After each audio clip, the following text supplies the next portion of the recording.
주시는 하나님의 말씀은 요한복음 16장 1절에서 3절 말씀입니다. 신약성경 174면에 있습니다. 다 함께 봉독하시겠습니다. 내가 이것을 너희에게 이름은 너희로 실족하지 않게 하려 함이니 사람들이 너희를 출교할 뿐 아니라 때가 이르면 무릇 너희를 죽이는 자가 생각하기를 이것이 하나님을 섬기는 일이라 하리라. 그들이 이런 일을 할 것은 아버지와 나를 알지 못함이라. 아멘. 이 시간 담임 목사님께서 나오셔서 요한복음 강해 하늘의 복음 73번째 시간 하늘의 지식이라는 제목으로 말씀 전하실 때 큰 은혜 받으시기 바랍니다. 할렐루야. 광고 먼저 드리겠습니다. 지난주에 광고 드렸는데 무더위 때문에 주방에서 일하시는 분들이 많이 힘들어하시고 그래서 8월 우리 끝나는 주일까지는 점심 식사를 좀 쉬도록 하겠습니다. 그래서 이렇게 양해해 주시고 3부 예배 끝나고서 다 식당 앞으로가 아니라 가정 앞으로 오늘 다음 주일 그 다음 주일 이렇게 양해를 부탁을 드리겠습니다. 그리고 우리 여러 성도님들께서 많이 기도해 주시고 성원해 주셔서 아직 결정된 건 아닌데요, 지금 한랄 도축장 건립이 안 될 가능성이 제가 볼 때는 지금 엄청 커요. 지금 군의원들하고 지난 주간에 간담회 했는데 군의원들 11명 중에 9명 참석했는데 9명 전원 반대하고요. 군에서도 군수님이 농림부 장관한테 우리 지역에는 한랄 도축단지 건립이 적합하지 않다고 그 공문을 보냈고요.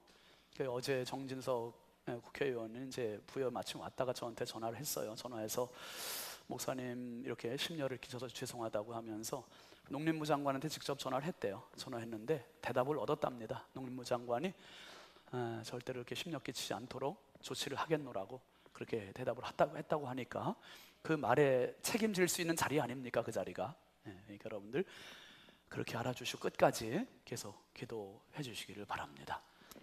기도하겠습니다. 하나님 아버지 참 감사합니다.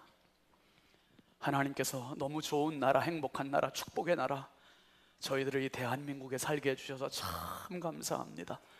하나님, 주님 오시는 그날까지 위태롭다가도 다시 세워졌고 지금까지 풍전등화와도 같은 시기와 위기가 얼마나 많았습니까?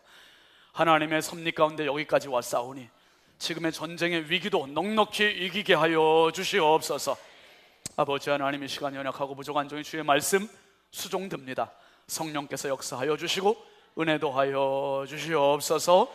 하나님의 말씀에 통로되게 하시고 은혜의 통로되게 하시며 우리 성도들에게 마음문 활짝 열어주셔서 하나님의 말씀이 잘 박힌 못과 같이 아로새겨지는 복된 은혜의 시간 되게 하여 주옵소서. 예수 그리스도의 이름으로 축복하며 기도하옵나이다. 아멘. 할렐루야. 우리 앞뒤자 반갑게 축복합시다. 사랑합니다. 축복합니다. 은혜 받읍시다. 감사합니다. 그래, 더위가 조금 꺾이려고 막 그러는 것 같죠? 조금만 참으시죠, 여러분. 우리 함께 합시다. 너는 행복자로다. 나는 행복자로다. 아멘입니까? 우리는 정말 하나님 나라 행복자들입니다. 오늘 말씀 제목 함께 하시죠. 하늘의 지식. 제가 요즘 틈틈이 보고 있는 책이 있는데 코나 커피, 코나 생각이라고 하는 책인데요. 이 책은 미국 땅 하와이 섬이죠. 태평양 한가운데 하와이에 인구 4만 명 되는 코나라고 하는 도시가 있는데 그 도시에서 한인 목회를 하는 목사님이 쓰신 책이에요. 이 코나라고 하는 도시는 커피로 아주 유명한 그런 도시라고 해요. 그런데 그 책 중간쯤에 보면 그 목사님이 코나 아이언맨 월드 챔피언십이라고 하는 이야기를 쓴 대목이 나와요. 그 이야기를 읽어보면 그런 이야기입니다. 커피가 유명하기도 하지만 이 코나라는 데는 그 아이언맨 월드 챔피언십으로 아주 유명하답니다. 1978년부터 시작된 이 아이언맨, 흔히 철인 3종 경기로 철인 3종 경기. 뭡니까 철인 3종? 수영, 자전거, 마라톤. 잘하시네. 마라톤. 요 세 경기를 하루 안에 다 끝내야 되는 거예요. 하루 안에.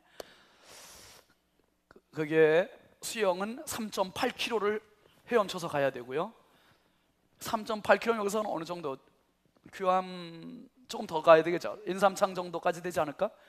한 4km 정도니까 그 정도 거리를 헤엄쳐서 가야 되고요. 헤엄쳐서 거기에 지나고 나면 나와가지고 자전거를 바로 타고 자전거를 무려 182km를 182km는 여기서 제가 공항 인천공항 갈 때 찍어보니까 209km인가 그렇게 나와요. 그러니까 공항 조금 덜 가는 정도까지 자전거를 타고 가면 돼요.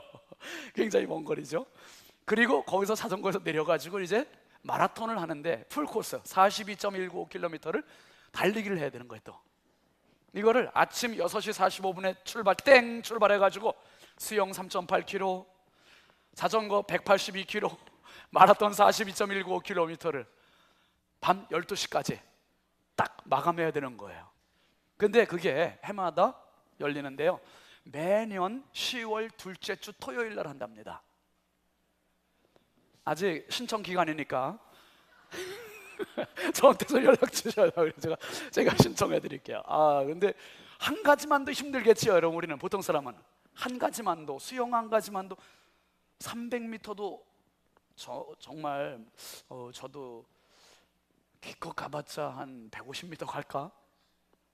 야, 3.8km를 헤엄쳐서 182km를 제가 주보에서 지만은 이번에 그 대청댐 이제 공주에 차받치고 갔다 왔는데 왕복 100km밖에 안 돼요. 100km밖에 안 되는데도 힘들었는데 182km. 참고로 대청댐에서 여기 금강 하구뚝까지 145km예요. 145km. 제가 그 책 보고서 한번 도전해봐야 되겠다 그 생각도 한번 했는데, 그 다음에 마라톤 42.195km를, 야, 대단하지 않습니까? 한번 우리 사진으로 한번 잠깐 보실까요? 이게 이제 수영 첫 번째 경기 수영인데요. 그 하얀 그 동그란 거 보이시죠? 하얀 선. 거기에 표시해 놓은 게 한 선수가 수영을 하고 있는 거고요. 주변에 지금 배를 타고 있는 사람들은 심판진들과 응원하는 사람들이고, 그 수영하는 사람이 누구냐 하면 66세 되신 할머니라고 하긴 좀 젊고 아주머니 66세 되신 아주머니가 지금 수영해서 꼬린 지점까지, 수영 꼬린 지점까지 거의 도착한 요 사진입니다. 그 다음에 사진을 보시면 이제 사이클, 이 사이클은 오르막길인데요. 지금 앞에 자전거 탄 사람이 아버지예요. 뒤에 지금 탄 사람은 아들인데 지체장애고 신체장애고, 그 다리를 잘 보시면 의족이죠.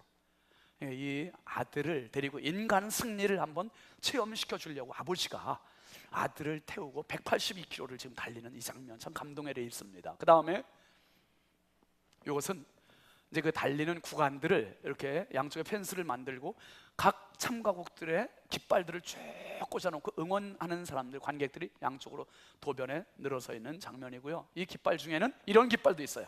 할렐루야! 어서 많이 봤던 깃발이죠. 이 깃발, 대한민국 선수도 참가를 한 겁니다. 우리나라 선수도 참가를 해서 응원하는 사람들 많고, 그 다음에 두 번째 경기는 이제 자전거 타기. 쉴 새 없이 계속 페달을 밟는 거죠. 페달 밟아서 182km를 뜨거운 태양볕 밑에서 달리고요. 그 다음에 마지막 경기는 뭡니까? 마라톤이에요. 달리는 거, 이제 뛰는 거, 뜀박질. 이거를 42km, 100리가 넘는 거리를 이제 달리기를 해나가는 겁니다. 옆에서 박수치고 응원하죠. 그 다음에 마지막 사진 바로 앞에 있는 게 이겁니다. 이 사진을 보십시오. 참 멋있죠? 환호하는 관객들이 많고, 그 다음에 결승선, 이 피니시 라인을 딱 통과하는 선수가 두 손을 어떻게 됐어요? 번쩍. 한번 두 손 들어봅시다, 우리 같이. 할렐루야! 이렇게 해요. 야, 손 내리세요. 제가 이 장면이 참 멋있는 거예요. 이따 결론에서 말씀드릴 텐데요, 여러분, 인생이 수영 3.8km, 사이클 182km, 마라톤 42.195km, 고난을 지나고 나면 또 다른 터널, 또 다른 터널 지나고 나면 또 다른 시험, 또 다른 시험 지나고 나오면 또 다른 산, 산 넘어 산이 우리 인생 같고 끝없는 고난의 세월이 있을 것 같지만은 마지막 결승선이 올 겁니다. 그 결승선까지 여러분 잘 달리셔서 두 손 번쩍 드는 주인공들이 되시길 주의 이름으로 축원합니다. 그런데 여러분 이 장면 보세요. 아까 수영할 때나 자전거 탈 때나 마라톤 할 때는 환했었는데 지금 보시면 주변을 보시면 환해요, 깜깜해요? 깜깜해요. 깜깜해. 이야, 깜깜해. 그 시계 보니까 저게 아마 56분, 이게 아마 16시간 걸렸다는 얘기인지 아마 정확히 모르겠어요. 깜깜할 때까지, 밤 12시 될 때까지. 그 다음 사진 보시면은 이야, 대한민국 선수가 결승선을 통과하는 이 멋진 장면입니다. 여러분 저 선수가 나라고 생각 한번 해보십시오. 예? 여러분 자신이라고 한번 생각해 보세요. 얼마나 기분 좋은 일입니까? 됐습니다. 이제 여기까지 보시면은 철인 3종 경기는 아이언맨이라고, 아이언, 철 아니에요, 철인. 이 말 그대로 여러분 우리가 살다 보면 뜻하지 않은 어려운 일 당해서 좌절하고 낙심하고 포기하는 그런 사람들 많거든요. 그러니까 그런 위기를 만날 때마다 한번 도전하는 거예요. 등산으로 도전을 하든지 이런 운동으로 도전하든지. 그래서 이 문제는 놓고 다른 데 가서 도전해서 한번 성취감을 맛보고 그 성취감을 가지고 해냈다는 자부심 가지고 다시 삶의 자리로 가는 거죠. 가서 한번 부딪혀보는 거고 도전해보고 극복해보고. 여러분 이 책의 코나커피 코나 생각해 보면 그 목사님이 그런 이야기를 썼어요. 운동하는 당사자들도 중요하지만 운동하는 선수들 주변에 환호하고 격려하고 응원하는 사람들이 아주 많다는 거예요. 장사진을 이루고 그 사람들이 그 선수들을 그렇게 응원하고 격려해 준다는 거예요. 여러분 신윤진 목사가 강단에 왜 매 주일마다 이렇게 설까요? 다른 이유가 없어요. 여러분들 한 분 한 분 응원해 드리고 싶어서. 아멘입니까? 정말이에요. 좌절한 분들, 주저하신 분들, 눈물을 흘리시는 분들, 외로워하는 분들, 지친 분들 힘내시라고 응원해 드린다 이 말이에요. 응원해 드린다. 여러분 오늘 그 힘없고 들어가시길 주의 이름으로 축원합니다. 응원해 드리는 거야. 제가 응원해 드리는 게 아니라 저를 통해서 하나님께서 응원해 주시는 시간이 이 시간이에요. 하나님께서 당신을 일으키고 계십니다. 하나님께서, 여러분 예수님께서 지금 이제 십자가를 바로 앞두시고 제자들을 응원해 주시는 장면이 오늘 말씀이에요. 15장에서는 예수님 포도나무 이야기를 통해서 사랑 이야기 해주셔요. 하나님 사랑, 예수님 사랑, 서로 사랑. 이 사랑 이야기 하시고 반대편으로 넘어가서 어두운 장면, 미움에 대해. 세상이 너희를 미워하는 것은 너희를 미워하기 전에 먼저 누구를 미워했다 그랬습니까? 나를, 예수님을 미워한 것이고 그건 곧 누구를 미워한 것이다? 하나님 아버지를 미워한 것이라 그랬어요. 그 미워한 것을 넘어서 오늘 말씀에서는 예수님께서 그 미움이 구체화돼서 나타나는 이야기를 해주고 계세요. 그게 세 가지인데요, 한번 따라 하시죠. 실족, 출교, 죽음, 요 세 가지를 말씀하세요. 그러시면서 예수님이 특별히 7절 말씀에서 가서 보면은 두 가지 말씀하시는데요, 7절 보시죠. 시작. 그러나 내가 너희에게 실상을 말하노니 내가 떠나가는 것이 너희에게 유익이라. 내가 떠나가지 아니하면 보혜사가 너희에게로 오시지 아니할 것이요 가면 내가 그를 너희에게로 보내리니. 예수님이 떠나가세요. 제자들 손발 역할 다 해주셨던 예수님만 따라다녔던 제자들, 예수님 떠나가시면 아무 힘이 없고 불안하고 두려울 제자들, 예수님 떠나가시기 전에 이렇게 말씀합니다. 내가 떠나가는 게 오히려 너희에게 유익이야. 내가 떠나가고 나면 너희에게 보혜사 성령을 보내줄 거야. 성령이 오시면 너희들이 더 힘을 얻게 될 거니까 걱정하지 마. 힘을 내. 이 응원을 지금 해주고 계시는 겁니다. 그러면서 오늘 1절부터 3절까지 한번 천천히 다시 보시죠. 시작. 내가 이것을 너희에게 이름은 너희로 실족하지 않게 하려 함이니 사람들이 너희를 출교할 뿐 아니라 때가 이르면 무릇 너희를 죽이는 자가 생각하기를 이것이 하나님을 섬기는 일이라 하리라. 그들이 이런 일을 할 것은 아버지와 나를 알지 못함이라. 무슨 말씀입니까? 오늘도 여러분, 저도 응원이 필요하고 여러분들도 응원이 필요하세요. 이 세상 살아가는데 응원이 필요하지 않은 사람은 아무도 없어요. 정말 다 응원이 필요하고 격려가 필요하고 북돋아줌이 필요해요. 다 응원이 필요해요. 아무것도 아닌 것 같은 말 한마디가 괜히 사람을 힘나게 만드는 거거든요. 응원이 필요한데 여러분, 특별히 오늘은 해방기념주일입니다. 72년 전에 대한민국이 세계에서 가장 못 살고 세계에서 가장 힘이 없는 이 나라가 이제 독립을 얻었어요. 광복이 됐습니다. 그리고 기쁨도 잠시 5년 만에 또 남북 전쟁으로 피폐해졌고 동족상잔의 비극을 경험하게 됩니다. 가장 못 사는 나라가 됐고 힘없는 나라가 됐어요. 그 나라가 지금 어떻습니까? 이렇게 잘 사는 나라, 이게 믿겨지는 일입니까? 젊은 친구들은 전쟁도 모르고 일제강점기도 모르는 사람들에게는 이게 당연하게 생각될지 모르지만 그때를 경험한 어른들의 시각으로는 이게 당연한 게 아니라 얼마나 많은 사람들이 피눈물을 흘리면서 이 나라를 세웠냐 이 말이에요. 여러분, 하나님께서 응원해 주신 덕분임을 믿으시길 바랍니다. 지금도 하나님은 이 나라를 응원하고 계시고 하나님은 이 나라를 지키고 계시고 하나님은 이 나라를 지금도 보호하고 계심을 믿으시길 바랍니다. 여러분, 하나님께서 대한민국의 하나님이시고 대한민국을 지키시는 주인이세요. 개인적으로는 나를 응원해 주시는 하나님이 공동체적으로는 교회를 응원해 주시고 더 크게는 이 나라를 하나님 응원해 주심을 믿으시길 바랍니다.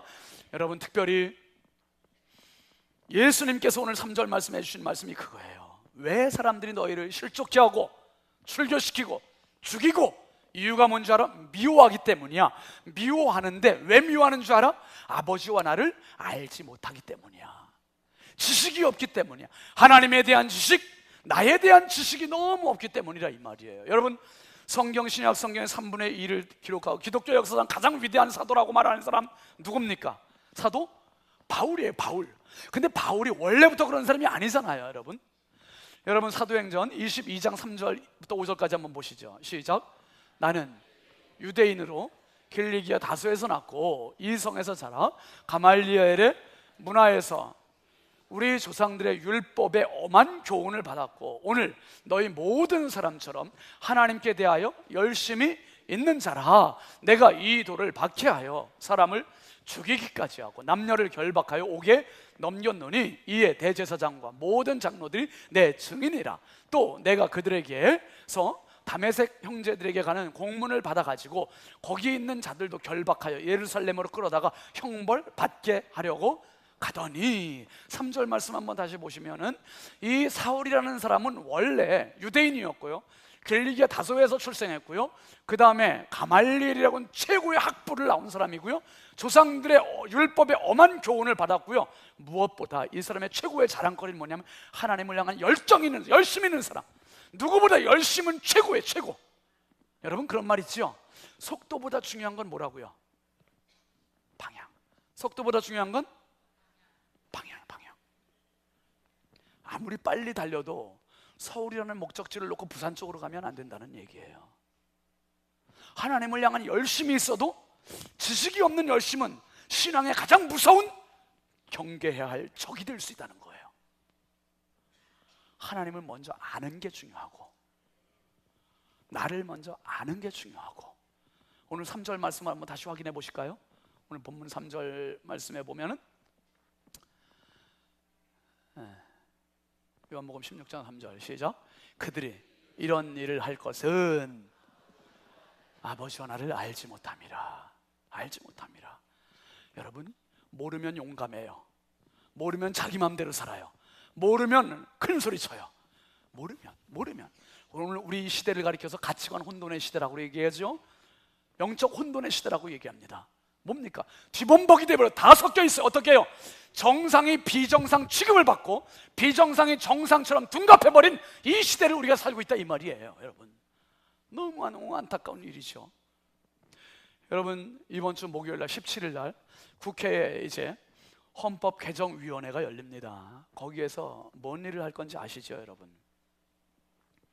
동성애 결혼하는 사람들을 합법으로 인정해주는 헌법을 개정하려고 하는 거예요. 지금 인권조례라는 것을 손을 대서 성지향, 이 동성애자들을 소수 인권으로 존중하자는 그 이야기를 삽입을 하려고 하고 있습니다. 그렇게 하면서 여러분 차별금지법을 당연히 통과를 시키려고 하는 거예요. 이단 사이비 못된 잘못된 종교 종파들을 이제는 강단에서 말 못하도록 입을 막아버리게 하는 거예요. 그리고 군형법 92조 6항에 학문 성교 성추행한 자들은 징역 2년 이하의 징역에 처한다는 이 군형법, 군인들 그것도 폐지하게 만드는 겁니다. 이게 대체 대한민국 일꾼으로 선출된 국회의원들과 그렇게 공부한 최고의 엘리트인 판사들이 이 일을 지금 하고 있다니까요. 상식에 맞지도 않는, 어떻게 이런 일이 가능하냐 이 말이에요. 그래서 여러분 지금 동성애자들이 가장 싫어하는 대상이 누군지 아세요? 목회자들이고요, 교회예요. 다른 사람들은, 다른 단체는 반대 안 해요. 예수 믿는 사람들이 반대해요. 그러니까 싫어하고 미워해요. 여러분, 제가 가지고 나왔는데 이거 뭐 다 외워서 할 수도 있지만 여러분들의 신빙성을 보여드리려고, 어제 신문이에요. 어제 조선일보 A11면에 나와 있는 신문입니다. 이게 어떤 제목이냐면 한국만 늘어나는 에이즈, 특히 20대 남성이, 이렇게 나왔어요. 무슨 얘기냐? 에이즈, 인류의 재앙이라고 이야기하는 후천적 면역 결핍증이라고 하는 그 질병이 이제 전 세계적으로 2010년도에는 190만 명이 돼, 전 세계적으로. 근데 2016년 작년에 6년 만에 20만 명이 줄어든 170만 명이 됐대요. 170만 명. 11%가 줄었대요. 미국도 줄고, 일본도 줄고, 호주도 줄고, 심지어 아프리카도 줄고 11%가 줄었대, 에이즈 환자가 전 세계적으로. 그런데 유독 에이즈 환자가 늘어난 나라가 한 나라가 있대. 한 나라. 어떤 나라입니까? 우리나라가 10%가 늘은 게 아니라 여기 보면 몇 퍼센트는 43%가 증가했대요. 이거 경악할 일입니다. 여기에 보면 작년에 새로 에이즈 환자로 판명된 사람이 1199명. 1199명 중에 남성이 1105명, 여자가 94명. 남자가 11.8배가 많아요. 12배나 많은 거예요, 남자가. 근데 여자들이 에이즈가 걸린 게 아니라, 지난번에 여만섭 원장 와서 그런 얘기했죠. 우리나라 유일한 에이즈 환자들이 입원하는 병원, 그 여만섭 원장, 우리 교회 지금 그 특별 행사라는 거 홈페이지에 다 올라와 있습니다. 혹시 보실 분들은 다시 한번 확인해 보세요. 그 여만섭 원장이 와서 무슨 얘기했습니까? 자기 병원에 입원한 환자들이, 이 동성애자, 에이즈 환자들이, 동성애 때문에 에이즈 걸려갖고 온 사람들이 화장실에서도 자기가 알지도 못하는 남자들과 이 성관계를 한다는 거예요. 중독이고 질병이고 못 고치는데, 그래서 화장실 문을 하단을 잘라놓은 데잖아요. 하단을 잘라놔서 사람들이 있는지 없는지 확인하게 감시를 하는데, 의사들이. 참 무섭습니다. 어떤 여자는 임신을 해서 병원을 갔는데 초음파하고 다른 검사를 해보는데 자기가 에이즈 환자라고 의사가 그러더래요. 그 여자가 깜짝 놀란 거예요. 내가 다른 남자하고 관계 맺은 일도 없는데 무슨 에이즈 환자냐. 그래가지고 너무 기가 막혀가지고 남편한테 전화해가지고 여보 내가 에이즈 환자래. 그 남자가 전화를 끊어버리더래요. 끊고 잠적했대요. 남자가 자기가 에이즈 걸려가지고 그걸 숨기고 아내와 성관계를 하고 아내에게 에이즈를 옮겨놓은 거고, 그러면 그 아내 뱃속에 있는 아기도 에이즈에 걸리는 거예요. 그러니까 여자들 94명은 그런 루트를 통해서 에이즈 걸린 거고, 결국 남자들 1105명, 12배나 많은 숫자가 남자들이 에이즈에 걸려 있어요. 그러면서 여기 여러분 보면은 이런 이야기가 있어요. 세브란스 병원에 한 의사가 이런 얘기를 했습니다. 남성 1105명 중에 35%가 20대래. 20대 20살 20대 20대 얘들이 지금 졸고 있네.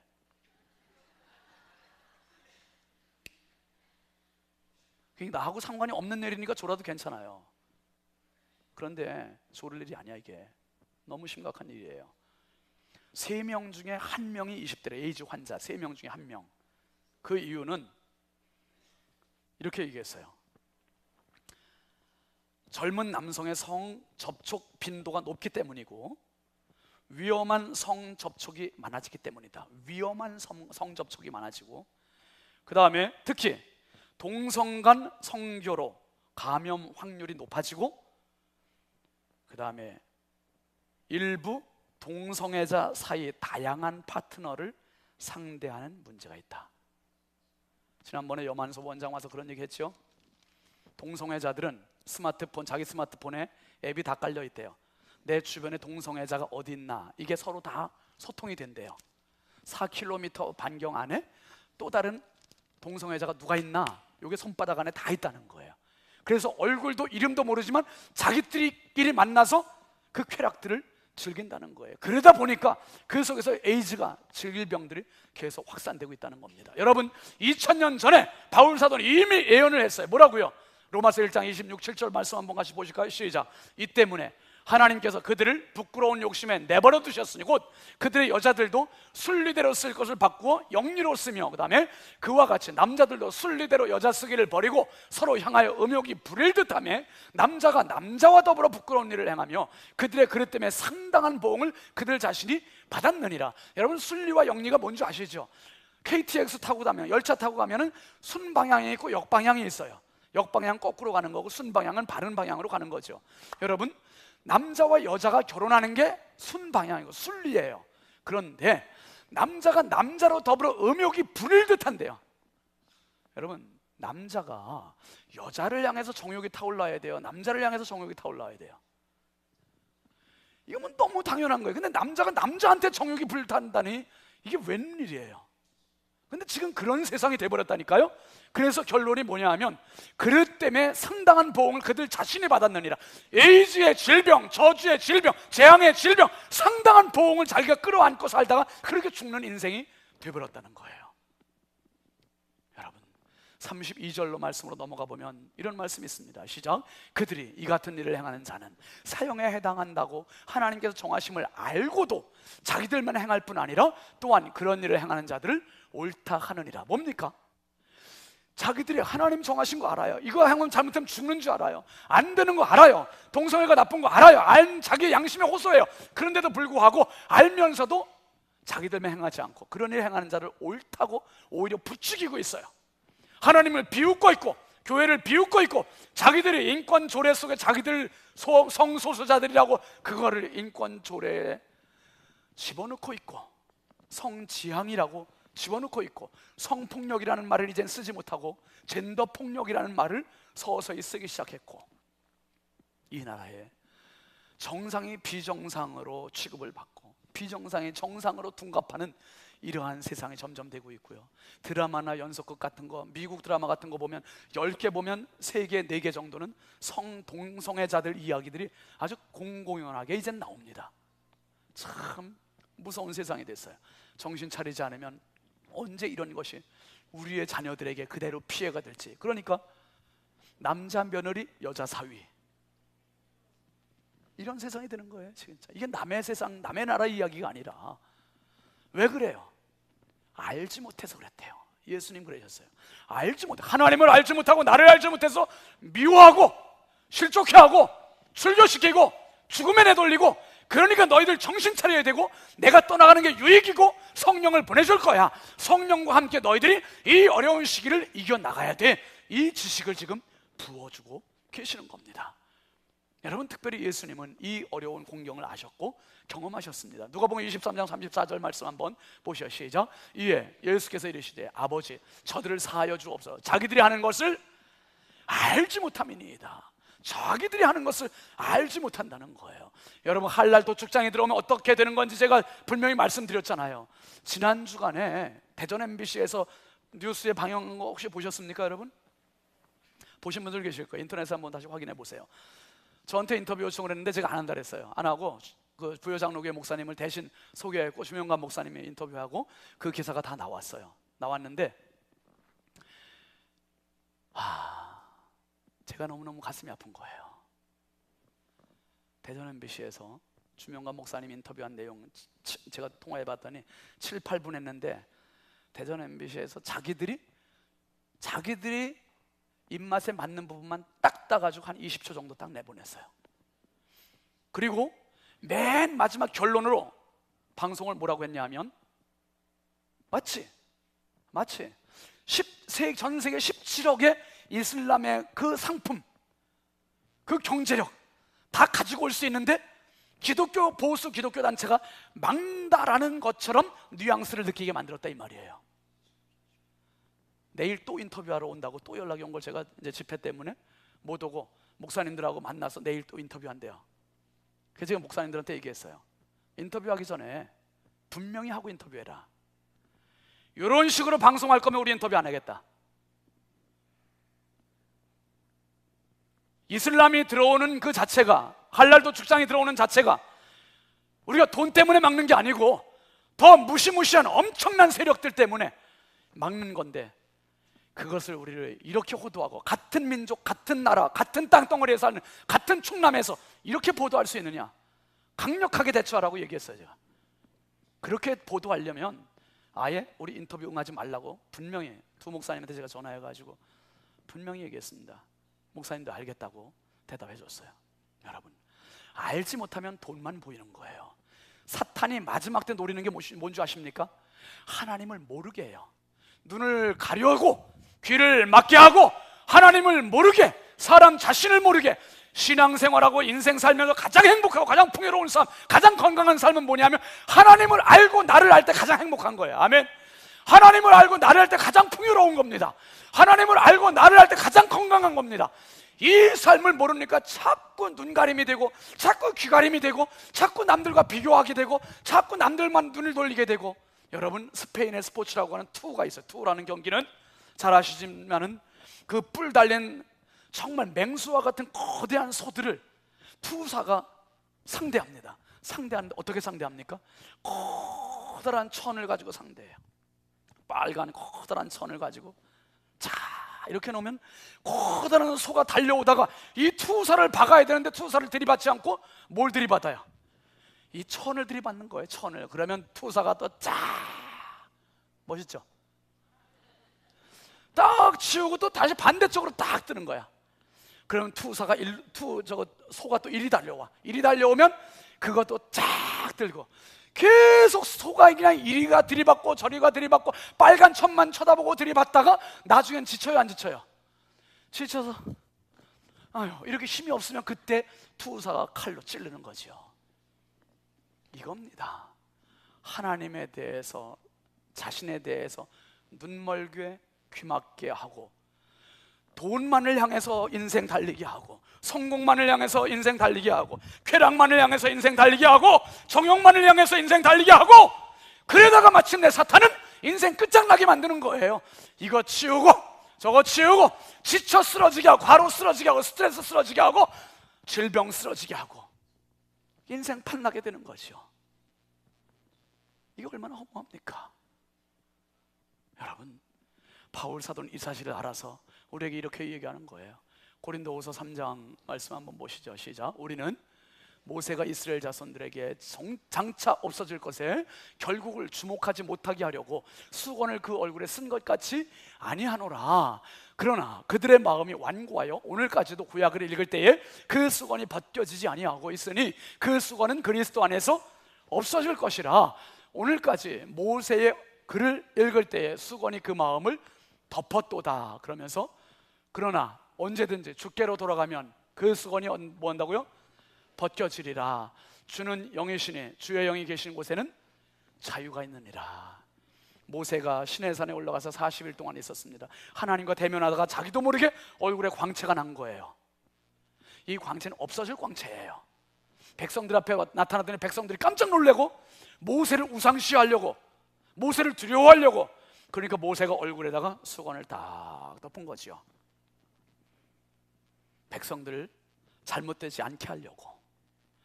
하나님만 경배하고 하나님만 영광 돌렸는데 자기한테 영광 돌릴 것 같으니까 수건을 덮었어요. 구약 성경을 읽을 때, 복음서를 읽을 때, 성경을 읽을 때 수건을 덮은 얼굴로 덮은 마음으로 오늘 성경을 보는 사람들이 많다 이 말이에요. 예수 안에서 이 수건은 벗겨지는 거예요. 주의 영이 계신 곳에는 자유함이 있다고 말씀했습니다. 주의 영이 계신 곳에 자유함이 있다. 여러분, 이제는 분명히 하늘의 지식을 가질 때가 되었습니다. 이 지식이 없으니까 습관적으로 종교생활만 하고 있고, 의무적으로 종교생활만 하고 있고, 왜 예수를 생명으로 받아들이지 못하고, 왜 성령 안에 참된 자유함을 누리지 못하고, 왜 종교생활만 하냐 이 말이에요.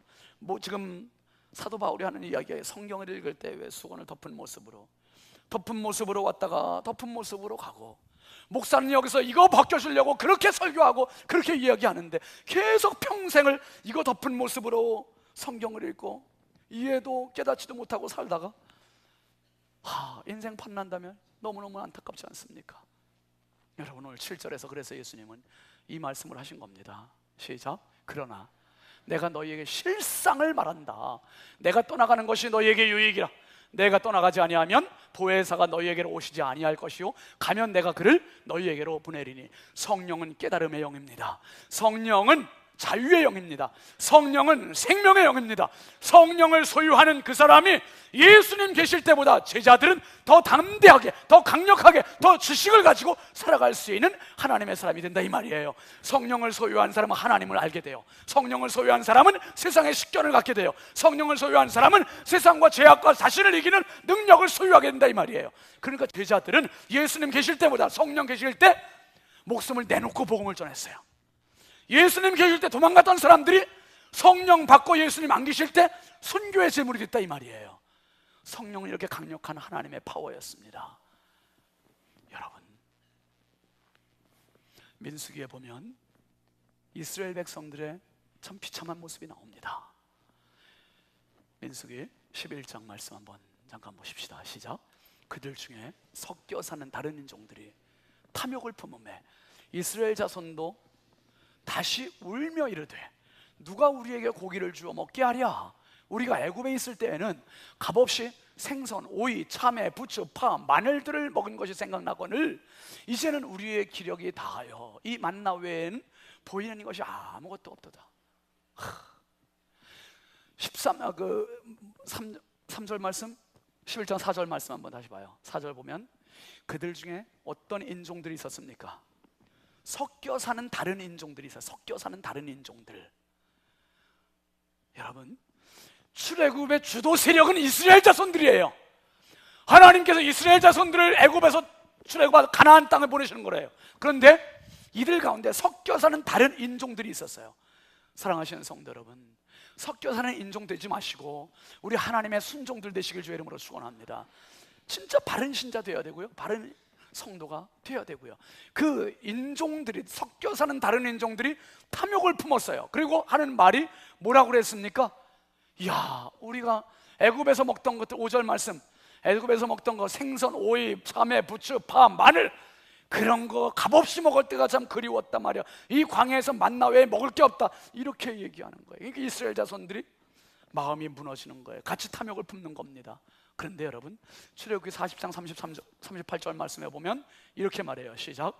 낮에는 여호와의 구름이 성막 위에 있고 밤에는 불이 그 구름 가운데 있음을 이스라엘의 온 족속이 그 모든 행진하는 길에서 그들의 눈으로 보았더라. 너무너무 중요한 말씀이에요. 한번 따라합시다. 그들의 눈으로 보았더라. 이스라엘 사람들은 어떤 어려움이 있어도 눈으로 뭘 봐야 되냐면 구름 기둥을 봐야 돼요. 아무리 힘들어도 눈으로 불 기둥을 봐야 돼요. 그건 뭐냐 하면 하나님이 응원해 주신다는 표시예요. 하나님이 이끌고 계시다는 표시예요. 하나님 함께 하신다는 표시예요. 하나님께서 지도해 주신다는 표시입니다. 그러면 뭡니까? 불기둥, 구름기둥은 애굽을 잊어버려, 고난을 극복해, 가나안을 사모해, 그리고 계속 가. 어떤 일이 있어도 가라 그 말이에요. 가라 그 말이에요. 그런데 섞여 사는 다른 인종들 때문에 마음이 무너지고 애굽을 자꾸 사모하게 되고 그리워하게 되고 향수를 갖게 되고 현재 고난 속에서 퍽퍽 쓰러지고 가나안은 너무나 멀게만 느껴지고. 여러분, 섞여 사는 인종들은 몰라요. 뭘 몰라요? 하나님에 대한 지식이 없어요. 섞여 사는 인종들은 가나안에 대한 지식이 없어요. 가나안에 대한 꿈이 없어요. 그러니까 지금 이것 때문에 불평하고, 지금 이것 때문에 원망하고 짜증내고. 여러분, 철인 3종 경기를 말씀드리면서 오늘 말씀을 시작했습니다. 이스라엘 백성들은 이 출애굽의 여정이 사실은 철인 3종 경기와 똑같은 거예요. 처음에 수영이었습니다. 처음에 홍해 앞에 딱 있었어요. 이 바다를 헤엄쳐서 건너. 어떻게 건너? 너희들 다 헤엄 못 치는 거 알아. 그러니까 하나님께서 그냥 갈라놓으셨어요. 수월하게 갔지요. 그랬더니 그 바다 건너면 끝나는 줄 알았더니 웬걸 40년 동안 이 기나긴 182km와 같은 사이클과 같은 머나먼 세월을 가야 돼요. 그리고 그 길은 마라톤과 같아서 계속 쉼없이 가야 하는 길이었고, 그런데 하나님 어떻게 하셨어요? 발이 부르트지 않게 해주셨고, 신발이 헤어지지 않게 해주셨고, 옷이 낙지 않게 해주셨고, 하나님은 어려워도 눈물이 나도 고난이 와도 계속 그들과 함께 하시면서 응원해 주셨다 이 말이에요.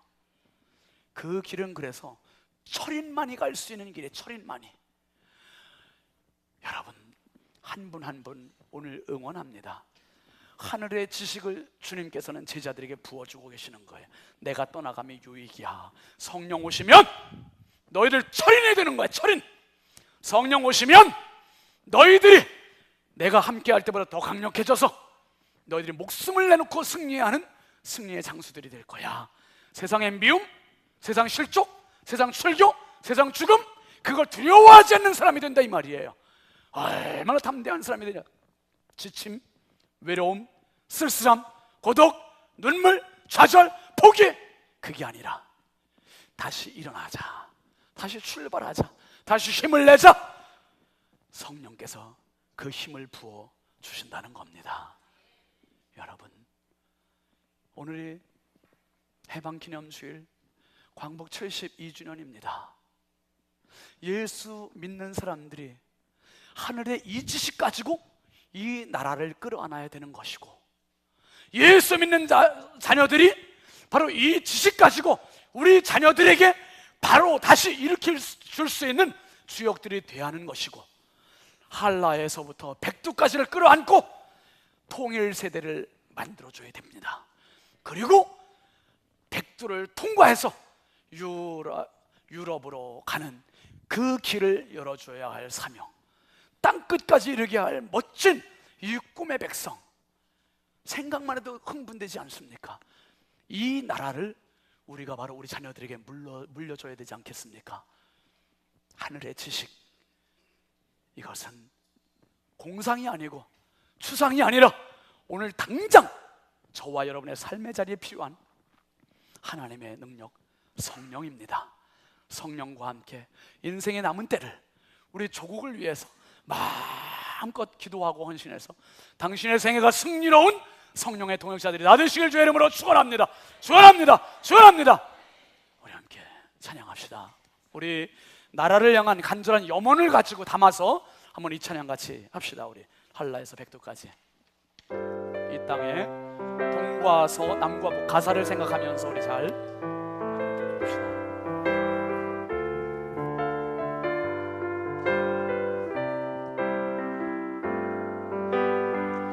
이 땅에 동과 서 남과 북,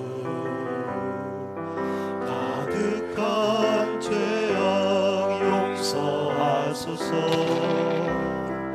저들 부상들은 무너지고 주님만 높이는 나라 되게 하소서.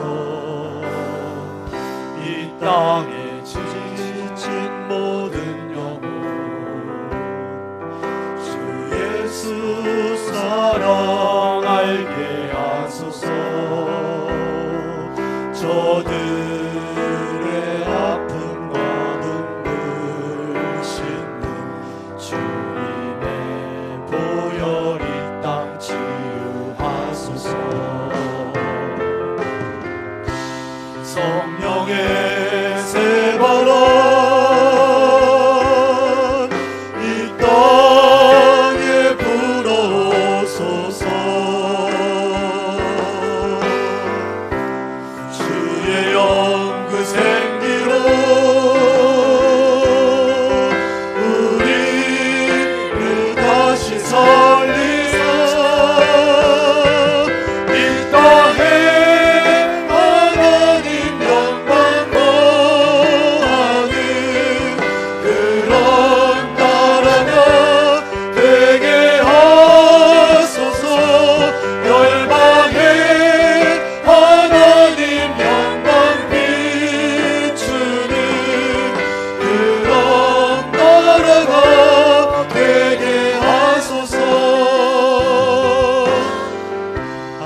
바다에서 백두까지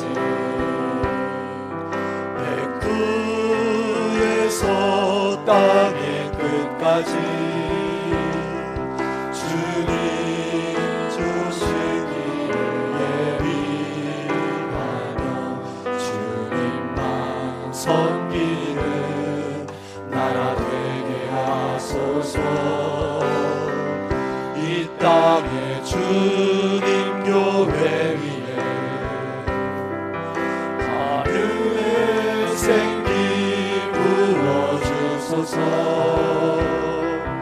열방을 치유하는 주 백성 주님의 군대를 일으켜 주소서. 우리 두 손 들고 합시다.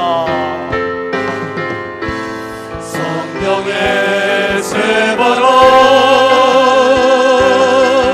이 땅에 불어오소서. 주의 영그 생기로 우리를 다시 살리사 이 땅에 하나님 영광 거하는 그런 나라가 되게 하소서. 열방에 하나님 영광 비추는 그런 나라가 되게 하소서. 이 땅에 하나님 영광 거하는 그런 나라가 되게 하소서. 열방에 하나님 영광 비추는 그런 나라가 되게 하소서. 이 땅에 하나님 영광 거하는 그런 나라가 되게 하소서. 열방에 하나님 영광 비추는 그런 나라가 되게 하소서. 그런 나라가 되게 하소서. 기도하겠습니다. 걸어가신 하나님, 광복 72주년을 맞이한 이 대한민국, 하나님 아버지, 어떻게 얻은 광복인데 동성애자들은 점점 늘어나고 에이즈 환자는 점점 늘어나고 시대를 역행하는 죄악으로 치닫고 있고 하나님의 말씀을 비웃는 이 세대를 이제 하나님 아버지 제동을 걸어 주시옵소서. 이제는 정말 한라에서 백두까지, 백두에서 땅끝까지 하나님의 영광이 이곳에 머물고 하나님의 영광을 세상에 비추는 그런 나라를 우리 자녀들에게 물려주는 축복의 그런 나라 되게 하여 주시옵소서. 하나님의 지식을 끌어안고 아버지 주저앉아 있는 내가, 지쳐 있는 내가, 눈물 흘리는 내가, 외로운 내가, 아버지 세상의 미움을 받았던 내가, 실족할 뻔했던 내가, 아버지 설교당할 뻔했던 내가, 죽임당할 뻔했던 내가 다시 일어나게 하시고 새 출발하게 하여 주시고 하늘의 지식인 성령과 함께 하나님 아버지 7번 넘어져도 다시 일어나는 의인의 믿음을 소유하게 하여 주시옵소서. 이 나라에게 강력한 이런 은혜를 허락하여 주시옵소서. 다시 한번 어둠이 깊을수록 새벽이 가까움을 깨닫게 하여 주시고 하나님께서 우리와 함께 하심을 온 나라가 알게 하여 주시며 믿는 자들이 더 깨어 기도하게 하옵소서. 자녀들을 위해 기도하게 하여 주옵소서. 통일 세대를 위해 기도하게 하여 주옵소서. 아버지 하나님, 북한의 핵무기들이, 미사일들이 고철덩어리로 쓰지 못하게 하여 주시옵소서. 아버지, 대한민국의 교회를 사랑하여 주시옵소서. 우리 목사님들을 사랑하여 주시고 장로님들을 사랑하여 주시고 권사님들을 사랑하여 주시고 집사님들을 사랑하여 주시고 성도들이 뜨겁게 불일듯 기도의 제단으로 일어나게 하여 주시옵소서. 감사하고 우리의 영원한 하늘의 지식을 제공해 주신 예수 그리스도의 이름으로 축복하며 기도하옵나이다. 아멘. 우리 하나님께 영광의 박수 올리겠습니다. 앞뒤 좌우 반갑게 축복합시다. 승리합시다. 꼭 승리하시기를 바랍니다. 예. 우리 함께 일어나서 파송 찬송하시고 기도합니다.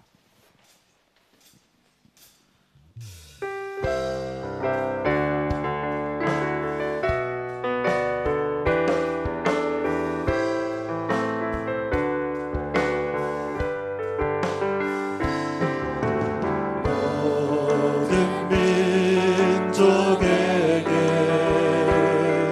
주 성령 부어주소서.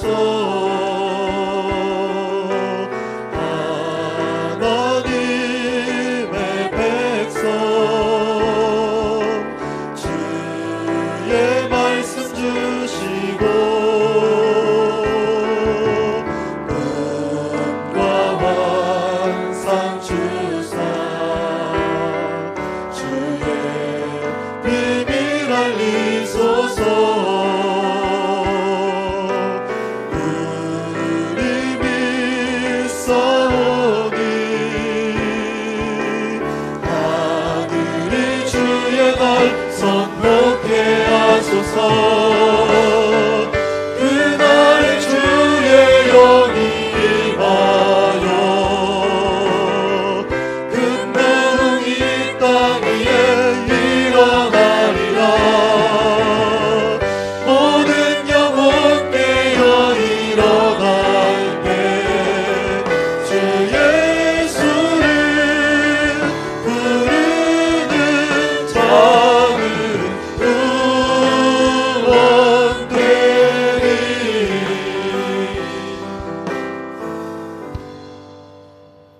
이제는 우리 주 예수 그리스도의 은혜와 하나님 아버지의 무한하신 사랑하심과 하늘의 영원한 지식 되신 성령님의 감화 감동 내주교통 역사하시는 은총이 이 놀라운 하늘의 지식을 소유하고 평생 살면서 하나님 주시는 가장 큰 능력과 지식으로 승리하기로 다짐하고 돌아가는 사랑하는 모든 주님의 권속들과 이 나라 이 민족 위에 이제부터 영원토록 함께 하시기를 간절히 축원하옵나이다.